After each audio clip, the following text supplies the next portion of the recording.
നമസ്കാരം. ഇന്ന് നമ്മുടെ ടോപ്പിക്ക് പ്രഗ്നൻസി റിലേറ്റഡിനെ പറ്റിയിട്ടാണ്. നമ്മൾ ഏതൊക്കെ ഘട്ടങ്ങളാണ് ഉള്ളത് എന്ന് നമുക്ക് പറഞ്ഞു തരാനായിട്ട് നമ്മുടെ SUT പട്ടം ഹോസ്പിറ്റലിലെ senior consultant doctor Lakshmi Amar മാമിനാണ്.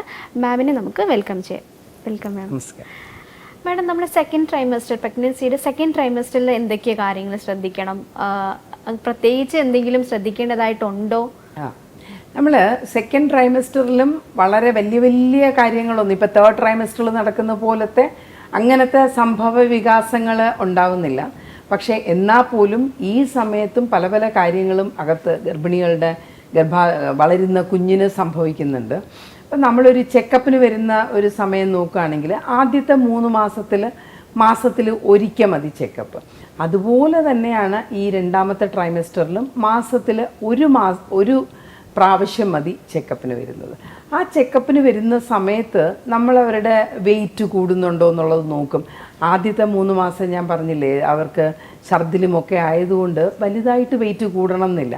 പലർക്കും വെറും 1 കിലോ വെയിറ്റ് മാത്രമേ കൂടുകയുള്ളൂ.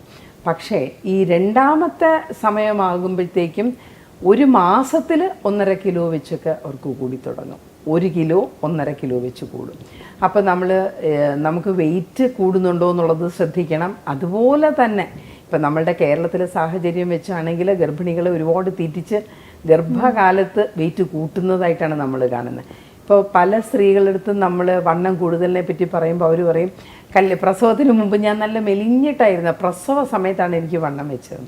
അത് നമ്മൾ ഈ ആഹാര കാര്യത്തിൽ ശ്രദ്ധിക്കാത്തത് കൊണ്ടാണ്. ഈ സമയത്തും നമുക്ക് വേണ്ടത് ദിവസം 300 കാലറി മതി എക്സ്ട്രാ. ആ 300 കാലറി എക്സ്ട്രാ എന്നുള്ളത് ഒരു കാര്യം. പ്രോട്ടീൻസ് കൂടുതലായിട്ട് കിട്ടണം. അതായത് എത്രയാണോ അവരുടെ ശരീരത്തിൻ്റെ ഭാരം 1 കിലോയ്ക്ക് 1 ഗ്രാം വെച്ച് പ്രോട്ടീൻ കൂടണം. ഈ പ്രോട്ടീനാണ് ഇത്തിരി ബുദ്ധിമുട്ട് കിട്ടാൻ. ഇപ്പോൾ നോൺ വെജിറ്റേറിയൻ ഡയറ്റ് എടുക്കുന്നവർക്ക് അത് വലിയ ബുദ്ധിമുട്ടില്ല. കാര്യം ഇറച്ചി, മീൻ, മുട്ട, പാല്, ഇതിനകത്തെല്ലാം നല്ലപോലെ പ്രോട്ടീൻസ് കിട്ടും. പക്ഷേ വെജിറ്റേറിയൻ ഡയറ്റ് എടുക്കുന്നവർക്ക് ഇതൊരു ബുദ്ധിമുട്ടാണ്. വെജിറ്റേറിയൻ ഡയറ്റിൽ നല്ല പ്രോട്ടീൻ കിട്ടുന്ന ഒരു സാധനം മാത്രമേ ഉള്ളൂ, പാല്. പക്ഷെ പാല് നമ്മൾ കുടിക്കുന്നതിനൊരു ലിമിറ്റ് ഉണ്ടല്ലോ.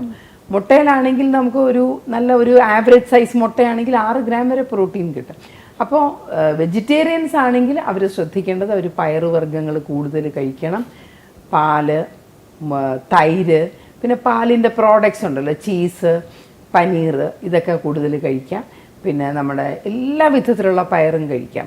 നമ്മുടെ ചെറുപയർ, കടല, പിന്നെ ഉഴുന്ന്, വലിയ വൻപയർ, പിന്നെ ഗ്രീൻ പീസ്, ഇതെല്ലാം അവർക്ക് കഴിക്കാം. അപ്പോൾ നമ്മളൊരു പ്ലേറ്റ് എടുത്തു വെച്ച് കഴിഞ്ഞാൽ 4/1 മാത്രമേ ചോറ് വരാവൂ, അല്ലെങ്കിൽ 4/1 ഭാഗത്ത് മാത്രമേ ആ ദോശ, ഇഡ്ഡലി, ചപ്പാത്തി ആകാവൂ.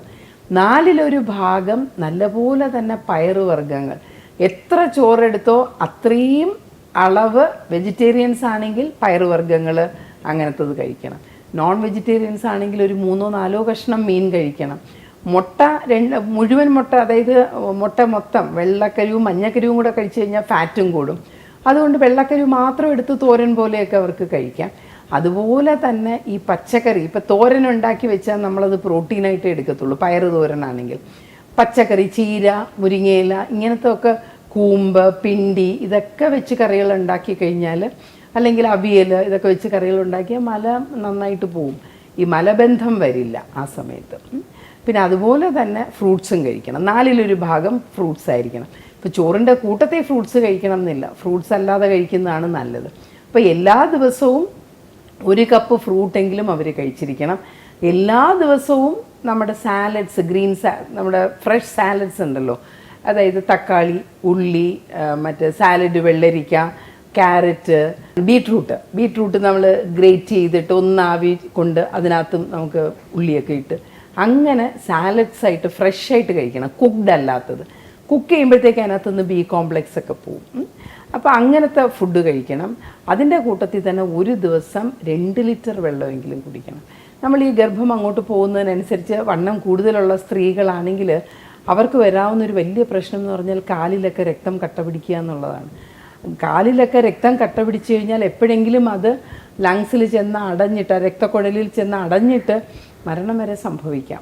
അപ്പോൾ അതുകൊണ്ട് ഡീഹൈഡ്രേഷൻ പാടില്ല, ശരീരത്ത് ജലാംശം വേണം. അപ്പോൾ 2 ലിറ്റർ വെള്ളമെങ്കിലും കുടിക്കണം. ഈ വെള്ളം കുടിക്കുന്നതിന് വേറൊരു ഗുണവും കൂടിയുണ്ട്, നല്ലപോലെ മൂത്രം പോവും. അപ്പോൾ മൂത്രത്തിൽ പഴുപ്പ് വരില്ല.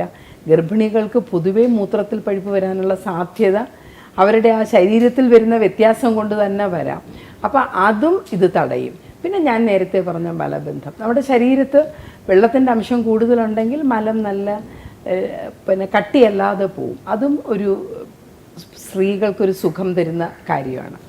പിന്നെ നമ്മൾ ശ്രദ്ധിക്കേണ്ട കാര്യം ഈ 5-ാം മാസത്തിലെ സ്കാന്. പിന്നെ കൃത്യമായിട്ട് നമ്മൾ ആദ്യത്തെ പ്രാവശ്യം ഒന്ന് ഷുഗർ ചുമ്മാ ഒന്ന് നോക്കുമെങ്കിലും നമ്മൾ 6-ാമത്തെ മാസം ആകുമ്പോഴാണ് ഈ ഷുഗർ ടെസ്റ്റ് ചെയ്യുന്നത്. അതെന്തിനാണെന്ന് വെച്ചാൽ നമ്മുടെ കേരളത്തിലുള്ള സ്ത്രീകൾ, ഇന്ത്യയിലുള്ള സ്ത്രീകൾക്ക് മൊത്തം ഡയബറ്റിസ് വരാനുള്ള സാധ്യതയുണ്ട്. നമ്മൾ പറയുന്നത് ഇന്ത്യയാണ് ലോകത്തിൻ്റെ ഡയബറ്റിക് തലസ്ഥാനം എന്നാണ്. അത്ര ഏറ്റവും കൂടുതൽ ഡയബറ്റിക് രോഗികളുണ്ട്. നാച്ചുറലി ഗർഭകാലത്തും അത് വരാം. അത് ഒരു റിസ്ക് നമുക്ക് ഓൾറെഡി ഉണ്ട്. നമ്മൾ ജീവിക്കുന്ന സ്ഥലം ഇതാണ്, നമ്മുടെ ഫുഡ് ചോറും അങ്ങനത്തെ സാധനങ്ങളാണ് എന്നുള്ളത് കൊണ്ട് തന്നെ നമുക്ക് ഡയബറ്റിസ് വരാം. അതിൻ്റെ കൂട്ടത്തിൽ ഈ ഗർഭിണി ആയിക്കഴിഞ്ഞ് ഞാൻ പറഞ്ഞല്ലോ, ഈ 2-ാമത്തെ ട്രൈമസ്റ്ററിലാണ് കുഞ്ഞിന് മെച്യൂരിറ്റിയും വെയിറ്റൊക്കെ വെച്ച് തുടങ്ങുന്നതൊക്കെ. ആ സമയത്ത് എന്ത് പറ്റുമെന്ന് വെച്ചാൽ കുഞ്ഞിന് ആവശ്യത്തിന് ഷുഗർ കിട്ടാൻ വേണ്ടിയിട്ട് ഈ നല്ലപോലെ ഈ ഇൻസുലിൻ വന്ന് അമ്മയുടെ ഷുഗറിനെ എല്ലാം അങ്ങ് ഉപയോഗിച്ച് തീർക്കാതിരിക്കാനായിട്ട് ആ ഇൻസുലിന് എഗൻസ്റ്റ് ആയിട്ടുള്ള ഹോർമോൺസ് അമ്മയുടെ ശരീരത്തുണ്ടാവും. അപ്പോൾ കുഞ്ഞിന് നല്ലപോലെ ഷുഗർ വരാനായിട്ട്. അപ്പോൾ ചിലപ്പോൾ നമ്മൾ ഈ കഴിക്കുന്ന ആഹാരം നമുക്ക് നേരത്തെ തന്നെ, ഇപ്പം നമ്മുടെ വീട്ടിലെ അച്ഛനും അമ്മയ്ക്കും ഒക്കെ ഡയബറ്റിസ് ഉണ്ട്, നമുക്ക് വണ്ണം കൂടുതലാണ്, അല്ലെങ്കിൽ നമുക്ക് PCOD ഉണ്ടായിരുന്നു, ഇങ്ങനത്തെയുള്ള ഗർഭിണികൾക്ക് ഗർഭകാലത്ത് ഷുഗർ വരാനുള്ള സാധ്യത കൂടുതലാണ്. കാര്യം ഇൻസുലിന് പ്രവർത്തിക്കാൻ പറ്റാതായി പോവും ബാക്കിയുള്ള ഹോർമോൺസ് വരുന്നതുകൊണ്ട്. അപ്പോൾ അവർക്ക് 6-ാം മാസം തുടങ്ങിയാണ് ഡയബറ്റിസ് വരുന്നത്. അപ്പോൾ അതും നമ്മൾ ശ്രദ്ധിക്കണം, അവർക്ക് വരുന്നു എന്നുള്ളത്. ഡോക്ടർമാർ പറയുമ്പോൾ അവർ കൃത്യമായിട്ട് ആ ടെസ്റ്റുകൾ ചെയ്യണം. അപ്പോൾ ഡയബറ്റിസ് ഇല്ലെങ്കിലും എല്ലാ മാസവും ചിലപ്പോൾ ഈ ഗ്ലൂക്കോസ് ചലഞ്ച് ടെസ്റ്റ് ചെയ്യേണ്ടി വരും. പിന്നെ നമ്മൾ ആദ്യത്തെ മാസത്തിൽ നമ്മൾ ഈ ടെറ്റനസിൻ്റെ ടെസ്റ്റുകൾ എടുത്തിട്ടില്ലെങ്കിൽ അത് ഈ 2-ാമത്തെ ഘട്ടത്തിൽ നമ്മളത് പൂർത്തിയാക്കണം. ടെറ്റനസ് ഇപ്പോൾ നമ്മൾ ഡിഫ്തീരിയയ്ക്ക് എഗൻസ്റ്റ് ആയിട്ടുള്ളതും TD വാക്സിനായിട്ടും കൊടുക്കുന്നുണ്ട്.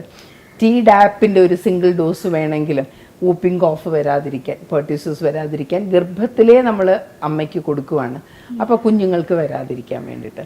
അപ്പോൾ ഈ ടെസ്റ്റുകൾ പിന്നെ നമ്മൾ എല്ലാ ട്രൈമസ്റ്ററിലും നമ്മൾ ഹീമോഗ്ലോബിൻ ചെയ്ത് നോക്കണം. കാര്യം നമ്മളുടെ ഒരു ആഹാര രീതിയൊക്കെ അനുസരിച്ച് 50% സ്ത്രീകൾക്കും ഒരു വിധത്തിൽ അല്ലെങ്കിൽ മറ്റൊരു വിധത്തിൽ വളർച്ചയുണ്ടെന്നാണ് നമ്മൾ കണ്ടുപിടിച്ചിട്ടുള്ളത്. അപ്പോൾ ഈ സമയത്ത് അതിനനുസരിച്ചുള്ള ഭക്ഷണം നമ്മൾ കഴിക്കുകയും വേണം, അയണിൻ്റെ ഗുളികകൾ കഴിക്കുകയും വേണം. അതുപോലെ കാൽഷ്യത്തിൻ്റെ ഗുളികയും വളരെ അത്യാവശ്യമാണ്. ഇപ്പോൾ ഒരു ഗർഭത്തിൽ യൂട്രസിന് വളരാൻ രക്തം വേണം, അതുപോലെ മറുപിള്ളയിൽ കൂടുന്ന രക്തം കൂടുതലാണ്, കുഞ്ഞിന് രക്തം വേണം. പിന്നെ അമ്മയ്ക്ക് ഇത്രയും ഒരു കുഞ്ഞിനെയും ചുമന്ന് നടക്കണ്ടേ, ഹാർട്ടിന് കൂടുതൽ ജോലിയുണ്ട്, അപ്പോൾ ഹാർട്ടിന് കൂടുതൽ രക്തം വേണം. അപ്പോൾ ഇതിനെല്ലാം രക്തം ആവശ്യം ഡിമാൻഡ് കൂടുതലാണ്. അതുകൊണ്ട് തന്നെ വളർച്ച വരാം. പിന്നെ വേറെ ചില കാര്യങ്ങൾ കൊണ്ടും വളർച്ച വരാം. അതുകൊണ്ട് വളർച്ച വരാതെ നോക്കേണ്ടത് വളരെ അത്യാവശ്യമാണ്.